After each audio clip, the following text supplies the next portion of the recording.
Más gusto saludarlos a todos nuevamente, a los que no nos habíamos saludado. Gracias a Dios nos podemos reunir, pero bueno, vamos a buscar a Dios que nos permitió venir y continuar estudiando la Biblia juntos, que siempre es un libro hermoso, lleno de verdades que nos pueden instruir, que nos pueden bendecir y nos llenan de la gracia de Dios para nuestras vidas. Vamos a hacer una oración para poner la reunión en manos de Dios. Padre, muchas gracias, Señor, que a pesar de los problemas de tráfico, los cierres de calles y todo ese tipo de situaciones, nos permitiste llegar y estar juntos, Dios, y poder disfrutar de tu palabra, Señor. Instrúyenos, bendícenos como lo hiciste en la alabanza, Señor, a través de la exposición de tu palabra también, Señor.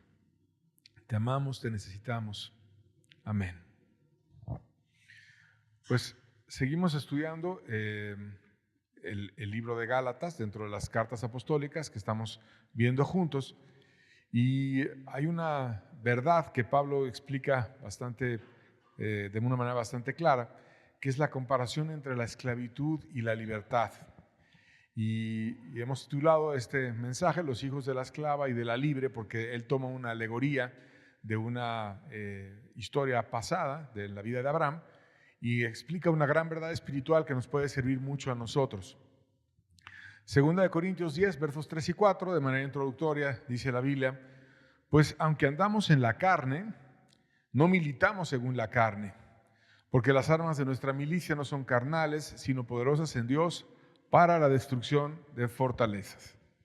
Nosotros tenemos un cuerpo de carne, nosotros andamos viviendo en ese cuerpo de carne, pero la vida espiritual nos dice que debe ser algo totalmente diferente al esfuerzo humano. Nuestro cuerpo puede hacer muchas cosas, nos podemos levantar, podemos ir a trabajar, podemos tener pasiones, podemos tener deseos, podemos tener muchas cosas. Y cuando la Biblia dice andar en la carne, se refiere a andar en base a las fuerzas o los impulsos del cuerpo. Pero la parte espiritual, finalmente el cuerpo nos lo dio Dios y está bien, Él así lo hizo, pero en la parte espiritual debemos apoyarnos en Dios, apoyarnos en su gracia, apoyarnos no en nuestras fuerzas humanas, sino en la bendición de Dios que nos la quiere dar a cada uno de nosotros. Y entonces en este pasaje vienen dos formas de militar, es decir, de estar en el ejército de Dios, por así decirlo, de hacer un esfuerzo por propagar el reino de Dios. Y esa forma de militar, una es correcta y una es incorrecta. La correcta es hacerlo en base a la gracia, en base a la ayuda, en base a las promesas, en base a la fuerza de Dios, que es poderosa para la destrucción de fortalezas. Aunque existan muchos problemas y muchas dificultades, Dios siempre viene, nos bendice, nos ayuda a triunfar, aún en medio de grandes adversidades. Pero cuando lo hacemos en nuestras fuerzas y no en la fuerza de Dios, cuando lo hacemos en nuestra carne, tenemos debilidad y no es lo que Dios quiere. Y esa comparación viene muy clara en el libro de Gálatas y lo vamos a ir entendiendo. Antes de entrar al libro, te quisiera contar una historia que creo que explica, con un ejemplo paralelo, cómo es esa situación de las dos formas que podemos tener para poder militar. Y es una historia real sobre Hipócrates y los médicos de la antigua Grecia. Una milicia parecida, es decir, ellos querían hacerle el bien a la humanidad a través de que recuperara la salud las personas. Y hubo un enfrentamiento, digamos que es histórico, en el que Hipócrates se apoyó en la gracia que te da el conocimiento para estudiar medicina y empezó a ayudar a la gente a mejorar. Fue un médico antiguo que estudió el cuerpo humano y le ayudó, y se enfrentó a los médicos de la época que se apoyaron en paja e hicieron muchas desgracias en las vidas de las personas, y muchos murieron, terminando en una esclavitud a la enfermedad y finalmente en la muerte, y es precisamente lo que no queremos. Entonces uno se apoyó en la gracia del conocimiento y otro en la herencia, la costumbre, la religión. Para contarte la historia nos remontamos a Grecia en el siglo V a.C., hace bastantes años, y la medicina tradicional de la época era ejercida por médicos sacerdotes de un culto a un dios que se llamaba Asclepio. Ellos se llamaban, los médicos sacerdotes, Asclépiades. Y ese dios Asclepio era el dios de la medicina y de la curación. Y los Asclépiades eran sus médicos sacerdotes. y ejercían la medicina en centros religiosos, en templos y en sanitarios combinados. Su autoridad para poder curar a las personas venía de la religión, no venía de la investigación, sino de la religión de aquel entonces. Y los rituales con los que ellos curaban a las personas pues eran por medio de purificaciones, de prácticas mágicas, de amuletos, de interpretación a sueños. A veces invitaban a la gente a quedarse dormida en el templo y luego le decían ¿qué soñaste? Y luego el sacerdote interpretaba si ese sueño era que se iba a curar o no. A esa dormirse en el templo le llamaban incubación. Y hacían puros tratamientos superficiales, baños, masajes, dietas ritualizadas. Y había grandes ganancias para esos sacerdotes médicos, entre comillas, porque la gente, pues queriendo sanar, llegaban con muchas ofrendas a ese Dios y a ellos, y daban sacrificios, a veces hasta abusos económicos había para con ellos, o hasta sexuales, y era una actividad para el médico sacerdote de bajo riesgo. Si algo le salía mal, pues la culpa era de Dios, que yo intercedí por ti, yo te traté de llevar a él, pero él no te quiso curar, y pues entonces no tenía riesgo alguno, ¿no? Y sí ganaba bastante dinero. De pronto apareció el personaje contrario, que se llamó Hipócrates de Cos. Él fue el creador de la medicina racional, del concepto de la medicina racional, y se puso a olvidarse de los dioses, los templos y todo ese tipo de cosas, y se enfocó a las causas naturales. ¿Por qué la gente se enferma? Se puso a observar clínicamente a las personas, a ver, ¿te subió la temperatura? ¿No te subió la temperatura? Ese tipo de cosas que ahora hacemos. Y enseñó que las enfermedades tienen causas naturales, no tienen causas divinas. Y que la curación de la gente dependía de la observación, había que ver qué le pasó, por qué se empezó a enfermar, el clima, la dieta, el estilo de vida. Y como buen doctor, él iba a visitar al paciente, examinaba al paciente, qué te falta, qué sientes, etcétera, y registraba sus síntomas y empezó a escribir y a estudiar. Hablaba con otros que también se interesaban en la medicina, intercambiaba información e hizo tratamientos que estaban basados en cosas que son obvias para nosotros en este tiempo, como la higiene, hay que lavarse las manos, etcétera, antes de comer, la alimentación que sea sana, y hacía pronósticos. Y solamente cuando era muy necesario hacía intervenciones físicas, ¿no? Un hueso roto o algo así, ya empezaba él a hacer intervenciones físicas, pero las trataba de evitar. El éxito de Hipócrates fue enorme. Curaba sin meter a los dioses y afectó los ingresos de los sacerdotes que no curaban nada. Y entonces hubo una consecuencia de ese enfrentamiento entre esos médicos sacerdotes e Hipócrates. Y lo primero que pasó es que generó envidia por parte de los sacerdotes o médicos falsos. Ellos perdieron prestigio, perdieron dinero, perdieron autoridad social y amenazaba, obviamente, esta nueva práctica con que ellos no tuvieran la continuidad de su oficio. También empezaron a perseguir y a criticar muy duramente a Hipócrates. Lo difamaban en las ciudades griegas, lo acusaban de que él estaba profanando los secretos de los dioses, de que pretendía él curar sin autorización divina, de que era un arrogante y que rechazaba la tradición que era sagrada. Hubo expulsiones en algunas ciudades y templos que tenían poder político. Se le negó la posibilidad a él de practicar la medicina y atraía demasiados pacientes y la gente que quería sanar iba con él, pero lo oponían. Hubo también una hostilidad escrita.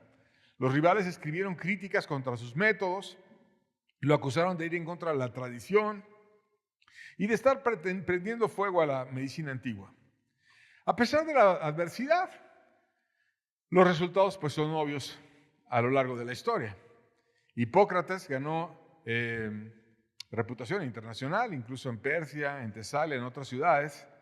La medicina griega se secularizó, dejó de estar mezclada con la religión, y hoy históricamente Hipócrates es un grande y sus rivales son recordados como fanáticos religiosos interesados que no estaban en el lado de la verdad.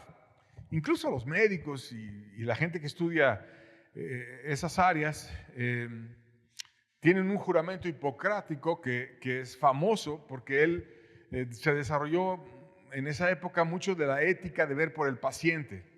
Por ejemplo, dentro de esa forma de ver las cosas, prohibía prácticas comunes en los templos, le quitaba la autoridad mística a los sacerdotes y médicos falsos, elevaba la medicina a un nivel de profesión responsable y no de un ritual supersticioso, te enseñaba a no cobrar, a un trabajar sin cobrar y enseñar a las personas cuando alguien sea digno, ¿no? Si alguien quería aprender a hacer medicina, él enseñaba, rechazaba el monopolio del conocimiento, prohibía dar venenos, abortos o hacer un daño deliberado a cualquier persona, motivaba a mantener la vida y el conocimiento médico con la pureza, a no abusar sexualmente del paciente, a no abusar económicamente del paciente, a darle muestras de confidencialidad, y de ahí salió el secreto profesional que aún el día de hoy en muchas profesiones se rige y se guarda.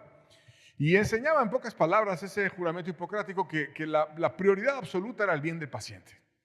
Entonces la gente cuando estudia medicina, toda esta historia la usa como referencia para ir hasta los orígenes, y mira cómo cambió la sociedad occidental a través de este hombre. Esa situación de dos posturas confrontadas se maneja mucho en el libro de Gálatas. Uno, la gracia. Uno, como Hipócrates, la gracia que él tenía en base al conocimiento. Y esa gracia, en el libro de Gálatas viene la gracia que te da Dios. Cómo Dios te ayuda, cómo Dios te da la mano, cómo Dios no te deja, cómo Dios te guía a su fuerza.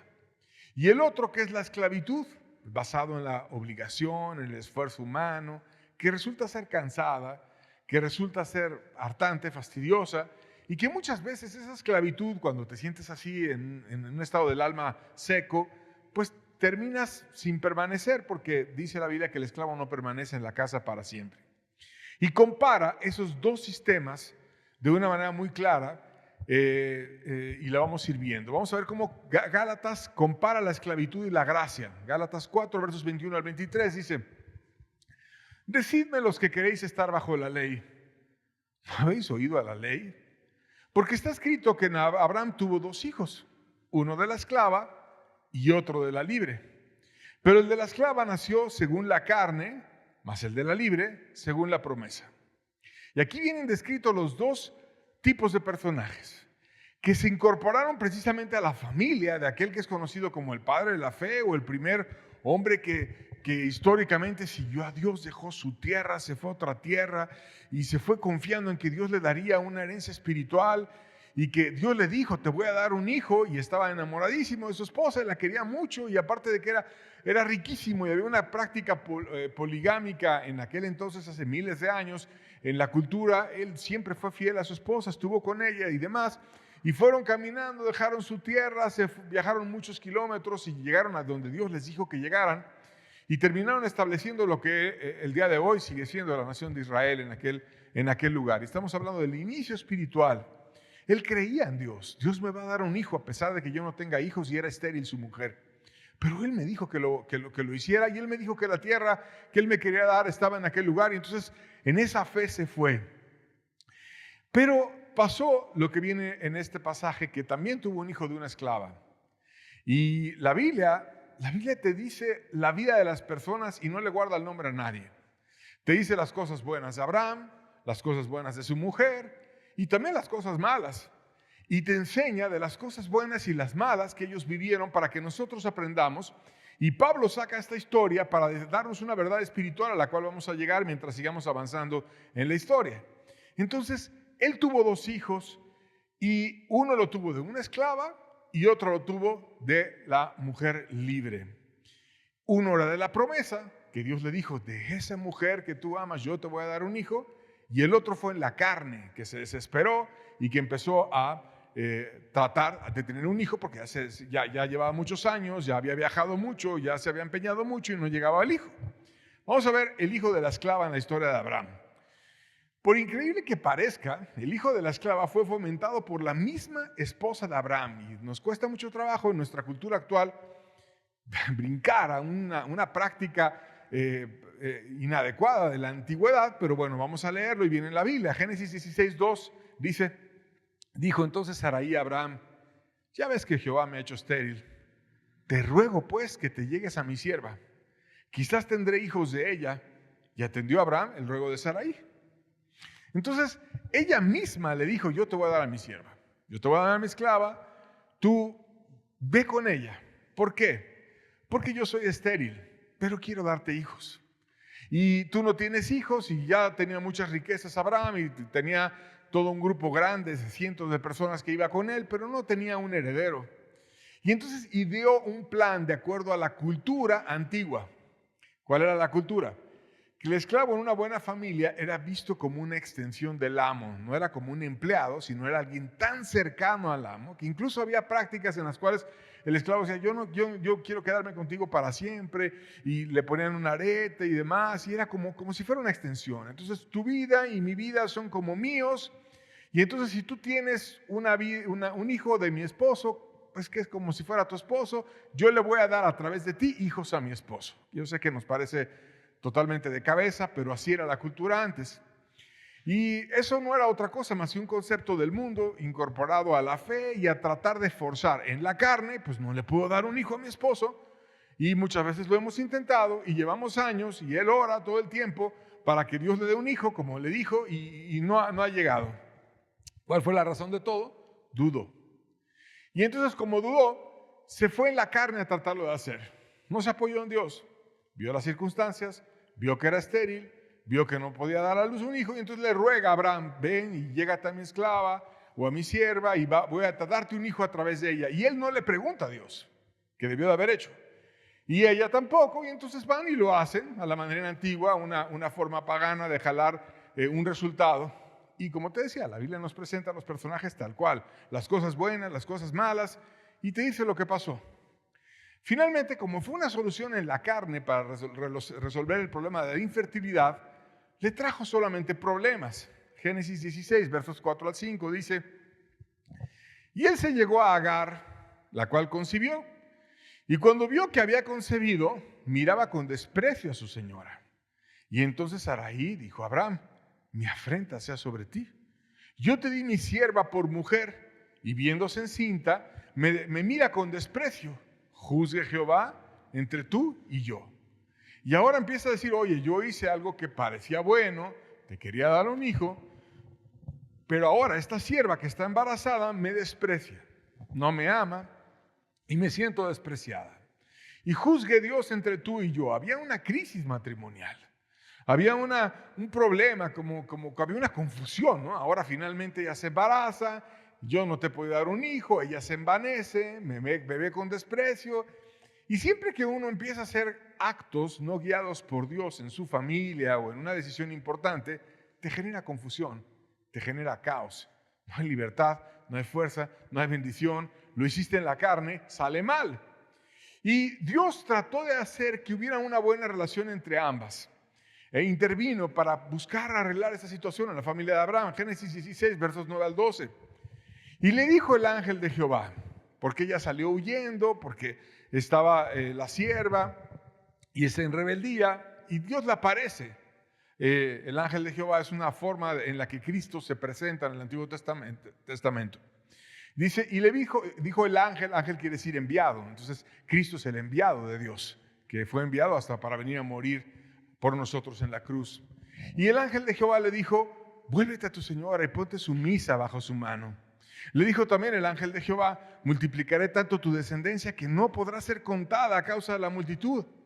Además le dijo el ángel de Jehová, he aquí que has concebido y darás a luz un hijo y llamarás su nombre Ismael, porque Jehová ha oído tu aflicción y él será hombre fiero y su mano será contra todos y la mano de todos contra él y delante de todos sus hermanos habitará.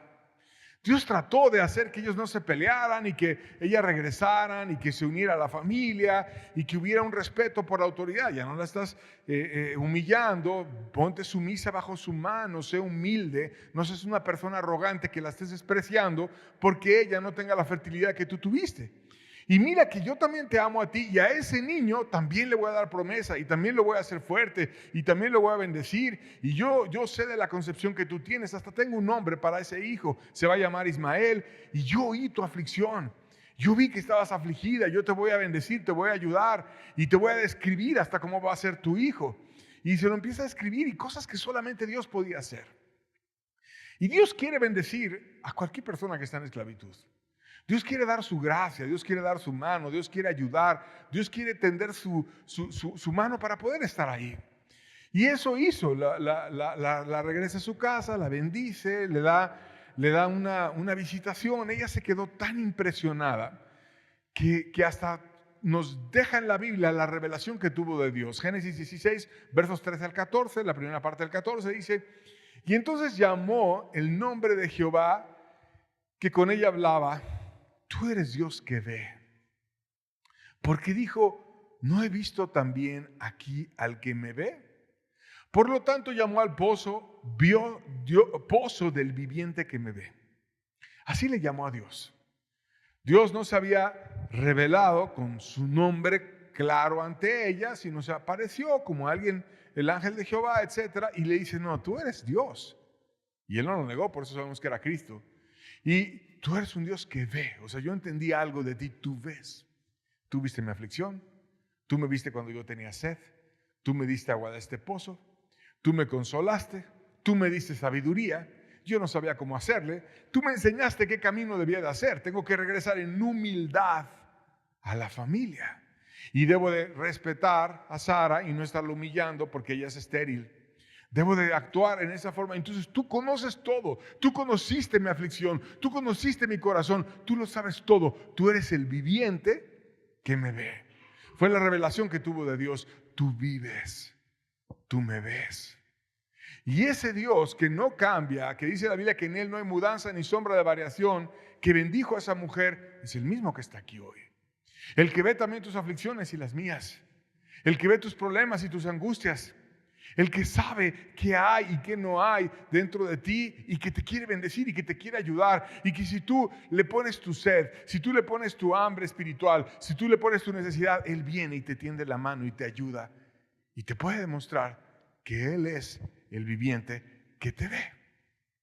Finalmente, vamos a ver ahora el otro hijo que tuvo Abraham, que fue el hijo de la promesa. Pasó más tiempo, creció Ismael, estaban ahí junto con su madre en la casa y todo, y de pronto se cumplió la promesa. Génesis 21, versos 1 al 5, el segundo hijo dice, visitó Jehová a Sara como había dicho, e hizo Jehová con Sara como había hablado. Y Sara concibió y dio a Abraham un hijo en su vejez, en el tiempo que Dios había dicho. Y le llamó a Abraham el nombre de su hijo que le nació, que le dio a luz Sara, Isaac. Y circuncidó a Abraham a Isaac de 8 días, como Dios le había mandado, y era Abraham de 100 años cuando nació su hijo.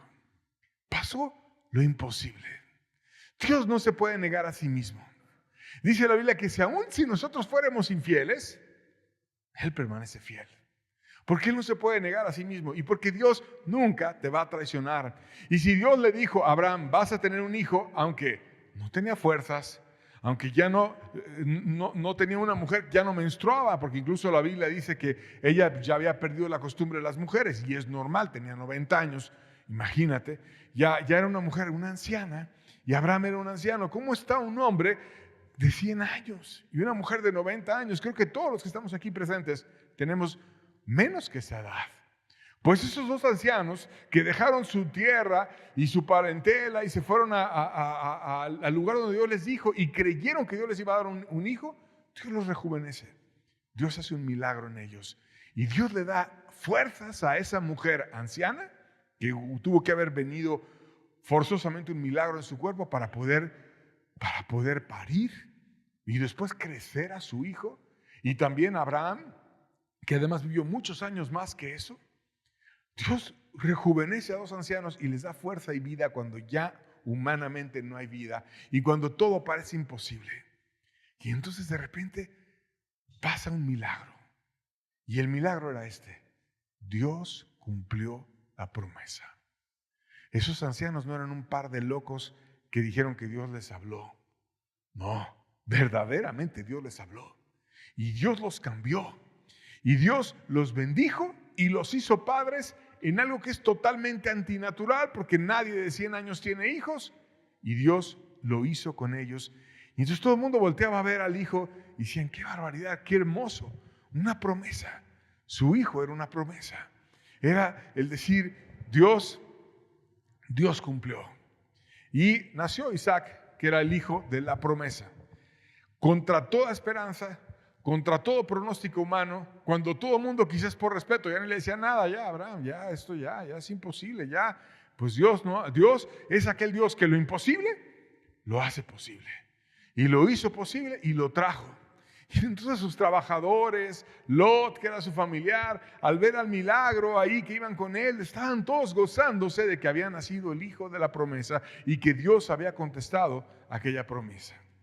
Pero después fue creciendo y cuando ya van por ahí pasando los 3 años, le hicieron un banquete, de acuerdo a la costumbre judía, en la cual graduabas al niño de bebé y empezaba a ser así como un niño un poquito más grande, que era como una fiesta en la cual lo destetaban y ya no era un niño de pecho, sino que ya era un niño que caminaba, que andaba ya como más en una etapa de crecimiento, que además él quiso festejarla con todos.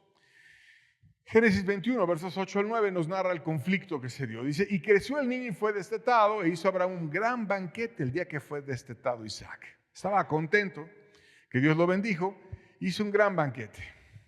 Y vio Sara que el hijo de Agar, la egipcia, al cual había dado luz a Abraham, se burlaba de su hijo Isaac.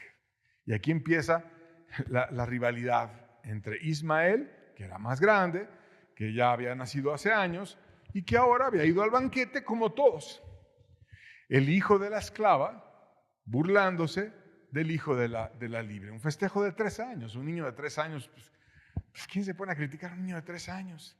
Era una ocasión de decir, oye, nos gozamos, qué bueno, Dios le dio bendiciones a este niño. También él tenía promesas. También él tenía bendiciones. También él tenía muchas situaciones que Dios le había dicho y que además pasaron. Pero no quiso eso, sino empezó a burlarse. No, pues no, que muy maduro. Mira, se cae. Imagínate a un niño pequeño de 3 años, ¿no? No puede cargar nada, es muy débil. Y se empezó a burlar. Y aquí empezamos a ver las características del hijo de la esclava. Porque finalmente esto es un reflejo físico de lo que pasa en un sentido espiritual, que es lo que Pablo usa después. El esclavo es muy criticón. El esclavo es alguien que está por obligación y por conveniencia en una casa. Sara amó a Abraham y aunque tenía una estabilidad económica en Ur, que era un lugar rico y era una familia importante, amó a Abraham. Y se fue con él y estuvo en las buenas, en las peores. Hubo ocasiones en las que hasta riesgo de que otros pretendientes llegaran y de que mataran a Abraham y se quedaran con ella. Tuvo muchas cosas y muchas vivencias Sara y siempre estuvo al lado de su esposo. Y lo amó y dejó sus comodidades, estuvo con él y caminó e hizo esa imprudencia de la esclava, pero finalmente fue una buena mujer que caminó con él y andaba por amor con Abraham. ¿Por qué andaba Sara? Por conveniencia. Pues aquí me pagan, aquí me dan, aquí me mantienen, aquí trabajo, aquí esto. Y son 2 maneras de estar en una familia. Una por amor y otra por conveniencia. Una genera un hijo de la promesa y la otra genera un hijo de esclavitud. Y entonces el esclavo, el hijo de la esclava, era muy criticón.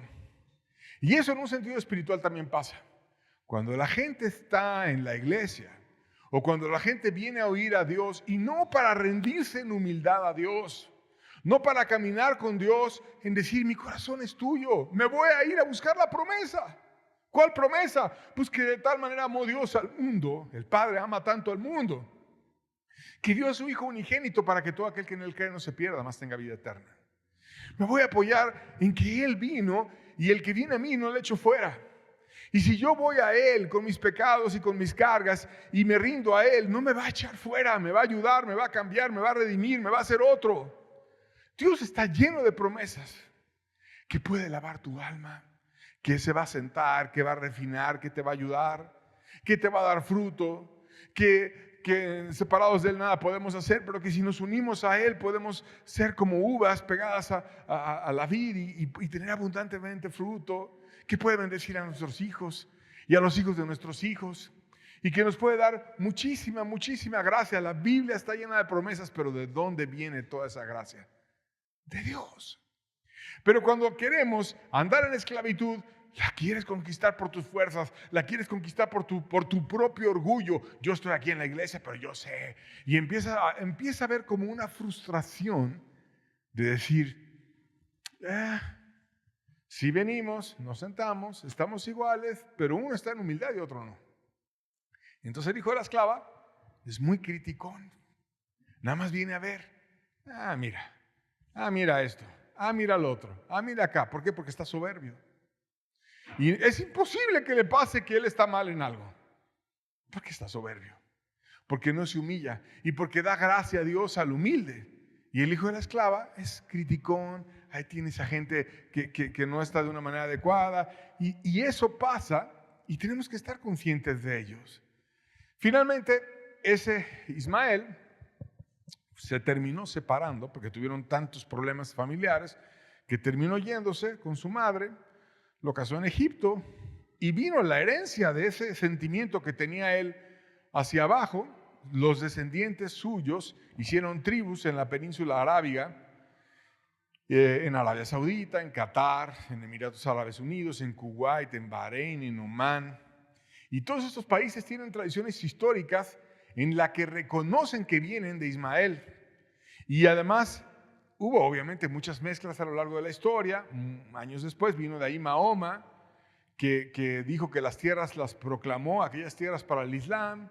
Y el Islam y el judaísmo se han tenido muchas rivalidades históricas. Los judíos, cuando Mahoma empezó a predicar, lo resistieron y lo consideraron a un inicio un profeta, pero luego ya vieron los antagonismos y no lo escucharon y lo desecharon. Y entonces hubo dificultades. Ambas creencias consideran que la ciudad de Jerusalén es sagrada, tienen reivindicaciones sobre ella, y a lo largo de la historia han habido discriminaciones, expulsiones de un grupo contra el otro y conflictos, y el conflicto israelí-palestino, pues hasta nuestros días lo estamos viendo, de grupos políticos y religiosos con ideas antiquísimas, enfrentados uno al otro. Y ¿cuántos problemas se pudieron haber evitado históricamente si hubiera habido una forma distinta? El caso es que no es tanto por estudiar la política y esas regiones, sino por tomar la verdad espiritual y el principio. Pablo explica que este hecho refleja una realidad espiritual entre el esclavo y el que no tiene la gracia. Gálatas 4, versos 24 al 26 dice, lo cual es una alegoría. Pues estas mujeres son los dos pactos. El uno proviene del Sinaí, el cual da hijos para esclavitud. Este es Agar, porque Agar es el monte Sinaí en Arabia y corresponde a la Jerusalén actual, pues esta, junto con sus hijos, está en esclavitud. Mas la Jerusalén de arriba, la cual es madre de todos nosotros, es libre. Aquí te está diciendo la Biblia, toda esta historia de Agar y de Abraham y de Sara es una figura literaria, te cuenta una historia. Pero en realidad el ser humano se comporta de una manera predecible. Y así como pasó en ellas, pasa en nosotros en un sentido espiritual, en nuestro tiempo. Cuando la Biblia te describe un adúltero, pues te lo describe en aquella época, pero pasa igual con el adúltero del día de hoy. Cuando te describe al faraón, que era muy arrogante, y tú ves un arrogante el día de hoy y tiene muchas luces el faraón con los arrogantes del día de hoy. Entonces cuando Dios te describe la figura entre una esclava, el hijo de la esclava y el hijo de la libre, es lo mismo que pasa el día de hoy en las iglesias. Te dice, hay dos pactos. Uno, que es Agar, la esclava, que vivió en Arabia, donde estaba en el monte Sinaí, en aquella región, que es donde se promulgó la ley, donde se promulgaron los 10 mandamientos, donde Dios les dio mandamientos y preceptos y cosas que vienen en la Biblia. Pero cuando nos quedamos en esos mandamientos y preceptos y obligaciones y que debes de hacer esto y esto y esto, pero no vas a lo que la ley te lleva, que es finalmente reconocer la culpa. Porque la ley se presenta para que tú al ver, la Biblia dice que no codicie y he codiciado un montón de veces. La Biblia dice que no adultere y he adulterado un montón de veces. La Biblia dice que no mienta y he sido un mentiroso. La Biblia dice que no deshonra a mis padres y los he deshonrado un montón de veces. La Biblia dice que no tome el nombre de Dios en vano y lo he tomado un montón de veces mal. Y la Biblia dice, y empiezas a leer los mandamientos y te empiezas a confrontar y dices, yo he violado un montón los mandamientos, todos los mandamientos los he violado. Y entonces vas a Dios y dices, no tengo más que culpas delante de ti. Y Dios te extiende la gracia. Para eso te sirve la ley, para ir a Dios.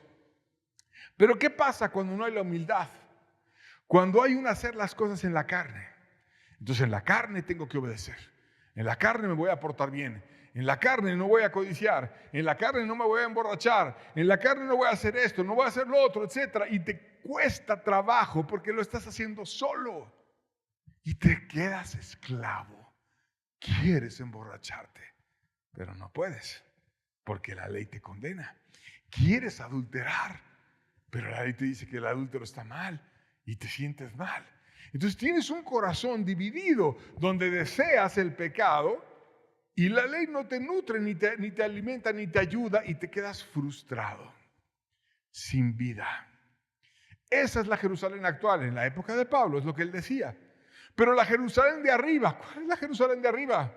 Pues la ciudad donde mora Dios, donde está el cielo, donde está la morada de Dios. ¿Y dónde está Dios? Pues donde siempre ha estado, no se ha movido del lugar, sigue estando en el trono del universo, en el cielo, y desde allá extiende su gracia a aquel que se quiera humillar. Y si queremos ir con Dios y decirle, Dios, vengo a tu morada, acusado por la ley, pero confiando en tu promesa, dame tu gracia. Él viene y te ayuda. Y todo don perfecto viene de lo alto, dice la Biblia, del Padre de las luces, en el cual no hay mudanza ni sombra de variación. Dios no cambia. Dios sigue extendiendo su gracia. Dios sigue extendiendo su ayuda. Dios te sigue dando dones y ayudas y bendiciones. Porque Él quiere que no estemos bajo la ley, porque la ley nada más sirve para acusarte y llevarte a Cristo, para hacerte humilde y para que puedas ir y buscar la gracia. Para entenderlo mejor, Jesús le habló a unos esclavos en la época, en un sentido espiritual, y vamos a leer esas palabras de Jesús. Juan 8, versos 35 al 37 dice, el esclavo no queda en la casa para siempre. El Hijo sí queda para siempre. Así que si el Hijo os libertare, seréis verdaderamente libres. Sé que sois descendientes de Abraham, pero procuráis matarme, porque mi palabra no haya cabida en vosotros. Aquí estaba Jesús hablándole a los judíos de su época. Ellos querían militar la fe, entre comillas, correcta. Venimos de Abraham. Tenemos la palabra de Abraham, tenían los 10 mandamientos, tenían lo que vino después de Abraham, tenían muchas cosas, pero eran esclavos. Y Jesús los quería llevar a libertad y les dice, si el Hijo os libertare, seréis verdaderamente libres. ¿Quién es el Hijo? Jesús es el Hijo. Tenemos el Padre, el Hijo que es Jesús y el Espíritu Santo que te redarguye y te convence y te lleva a Cristo para que Cristo te perdone y te abra la puerta de la bendición que solamente Él abre. Y si Él abre, ninguno cierra. Y si Él te perdona y te abre la puerta, ¿quién te la va a cerrar? Y si Él no te la abre, nadie te la va a abrir. Porque solamente Él es el que abre. Él es el camino, Él es la verdad, Él es la vida. Él es el que salva, Él es el que da la promesa. Solo Él. Cuando alguien te diga envanecido, no, tú acepta a Cristo ya porque repetiste lo que yo dije y Cristo no te aceptó a ti, te engañó. Cristo quiere recibirte a ti. Por supuesto que sí, porque para eso vino. Él es el Salvador. Cuando venía Juan el Bautista predicando a Cristo, he aquí el Cordero de Dios que quita el pecado del mundo. Él lo promovía, Él decía la verdad. Él es el que te puede quitar el pecado. No yo, y era el más grande de los profetas. Solo Cristo. Entonces Cristo se presenta con esos esclavos. ¿Por qué eran esclavos? Porque lo querían matar. Dicen, mi palabra no haya cabida en ustedes y ustedes me quieren matar. Fíjate cómo Él sabía lo que traía la gente en el corazón. Están esclavos, no me matan porque aquí están los romanos y los van a matar a ellos y me matan, pero por dentro están llenos de odio y les hierve la sangre por quererme matar. Están esclavos. Quisieran matar, pero no pueden. Y así es el dilema del esclavo. Quisiera hacer muchas cosas, pero no puede. Pero no es que las obedezca por convicción, no es que las obedezca por amor, sino son un montón de obligaciones las que tiene encima. Y Jesús dice, yo no quiero que estés así. Si el Hijo os libertare, seréis verdaderamente libres. Yo te puedo ayudar y te puedo cambiar para que eso no sea así. ¿Qué le falta al esclavo? Humildad. Humildad. Por eso tiene esa crítica punzante. Por eso está todo el tiempo señalando. Por eso está no viéndose a sí mismo, viendo a los demás, pero no viéndose a sí mismo. Y como anda en la carne, porque todo es un esfuerzo humano, la carne, todo se hace pesado y difícil. Isaías 28, versos 10 y 11 dice: porque mandamiento tras mandamiento, mandato sobre mandato, renglón tras renglón, línea sobre línea, un poquito allí, un poquito allá, porque en lengua de tartamudos y extraña lengua hablaré yo a este pueblo. Todo se hace difícil para el esclavo. Todo es un mandato sobre mandato, renglón tras renglón. Vamos a estudiar ahora esta ley, vamos a estudiar ahora este mandamiento, vamos a estudiar esto. Y la Biblia se hace como una lengua de tartamudos, como si fuera una lengua extraña que tú no conoces y que aparte la dicen como por sílabas así, como si trataras de entender algo que es totalmente desconocido. Entonces viene Dios y le dice al esclavo: te quiero salvar. El esclavo no entiende nada. Le dice Dios: te quiero perdonar, ¿no? El otro está esclavo de la soberbia, no se puede humillar nunca. No, yo estoy hecho a mano, yo estoy perfecto, no, yo estoy muy bien. Tú nada más estás viendo a los demás, pero no te ves tú. No estás bien. Dios te está hablando en lengua de tartamudos y no entiendes nada. Pero está un poquito acá, un poquito allá, buscando, viendo, en una religiosidad que no lo lleva a nada. Por lo tanto, tienden a trastornar todo con su legalismo. Isaías 28:13 dice: la palabra pues de Jehová le será mandamiento tras mandamiento, mandato sobre mandato, renglón tras renglón, línea sobre línea, un poquito aquí, un poquito allá, hasta que vayan y caigan de espaldas y sean quebrantados, entrelazados y presos. ¿Qué posibilidad tiene el esclavo? O se humilla o le van a venir cosas peores. Y entonces, ya que estás en las cosas peores, empiezas a humillarte. Y qué necios somos los seres humanos, que ya hasta que te están matando, ya hasta que estás en el hospital, ya hasta que estás a punto de morirte, ya hasta entonces si volteas: Dios, ayúdame, Dios, porque solamente hasta que estemos quebrantados, enlazados y presos de una enfermedad, de un problema, de una dificultad, de una crisis, nos volvemos a Dios. ¿Por qué? Porque no hay humildad.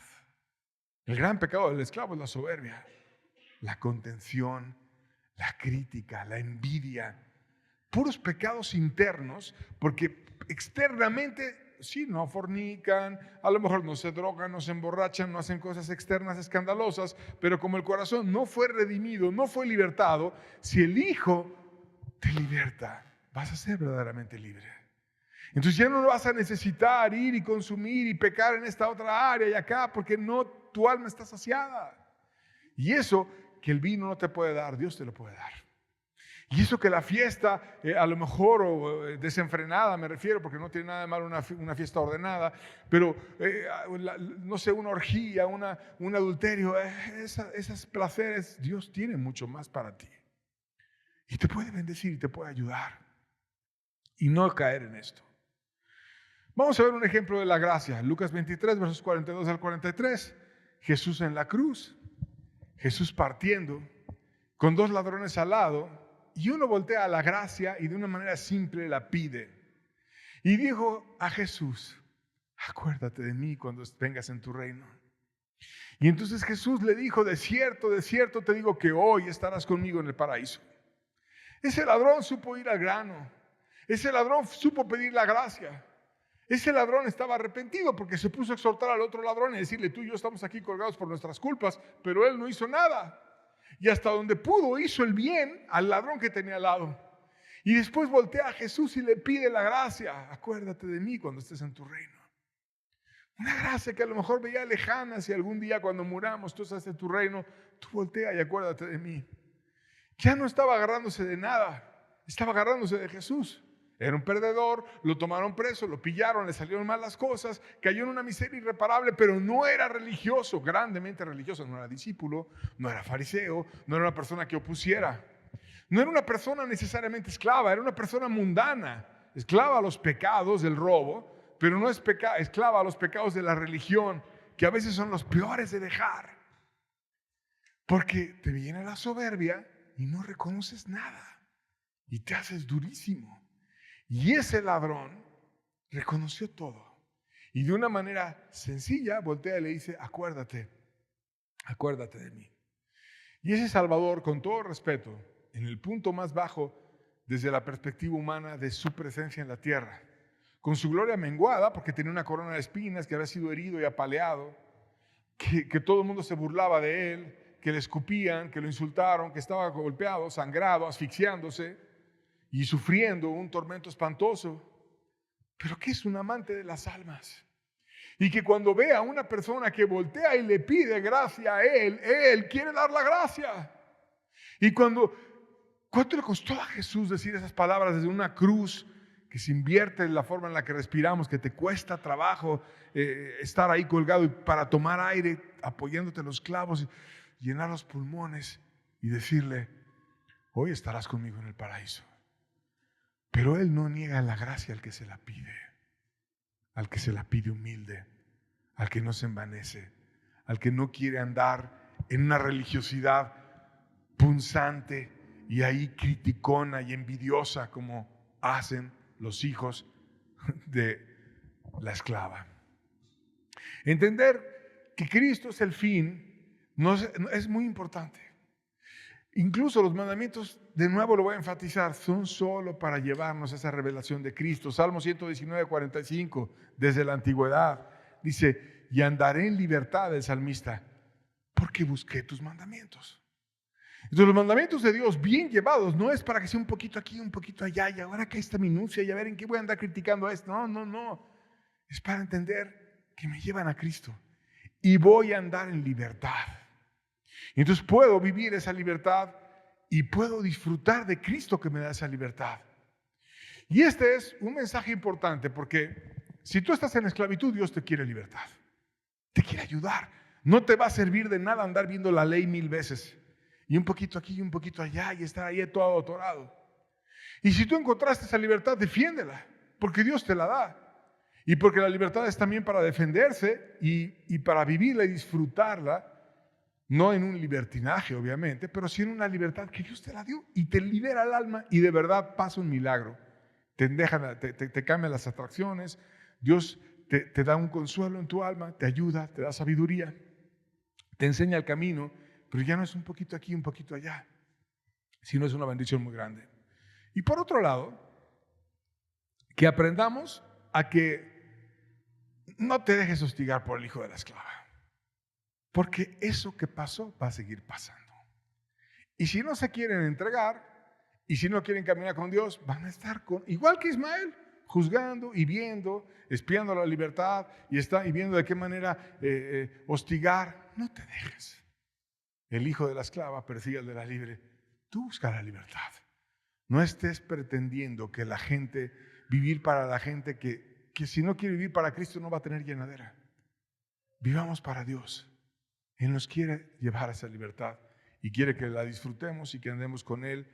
Y guárdate de la gente que está frustrada y llena de envidia, porque es lo que había en Ismael, envidia. Y dice Salomón: todo trabajo y toda excelencia despierta envidia del hombre contra su prójimo. Y cuando esa obra viene de Dios, pues le da envidia. Y yo he visto personas que de pronto están todos en una actitud religiosa y de pronto Dios viene y visita a uno, lo levanta o a dos y empiezan a tener gracia, empiezan a tener bendiciones, empieza Dios a usarlos. Y los otros, en vez de decir: oye, qué bendición, enséñame algo o algo, no, se llenan de envidia, de frustración y ahora se ponen a atacarlos. No tengas miedo, estemos del lado de Cristo y guárdate de que las críticas punzantes o los problemas de aquellos que están en una esclavitud te hieran el alma. Tú camina con Dios. No se trata de nosotros, se trata de Él. Gálatas 4, versos 27 al 28 dice: porque escrito está: regocíjate, oh estéril, tú que no das a luz. Porrumpe en júbilo y clama, tú que no tienes dolores de parto, porque más son los hijos de la desolada que de la que tiene marido. Así, hermanos, nosotros como Isaac somos hijos de la promesa. Esa promesa pasó en Sara. La estéril se regocijó, se llenó de alegría, estuvo llena de alegría y tuvo bendición. Y es una referencia. ¿Qué referencia? Que nosotros venimos imitando esas pisadas de fe. Y que cuando parece imposible para nosotros, para Dios no es imposible. Y Dios te puede ayudar.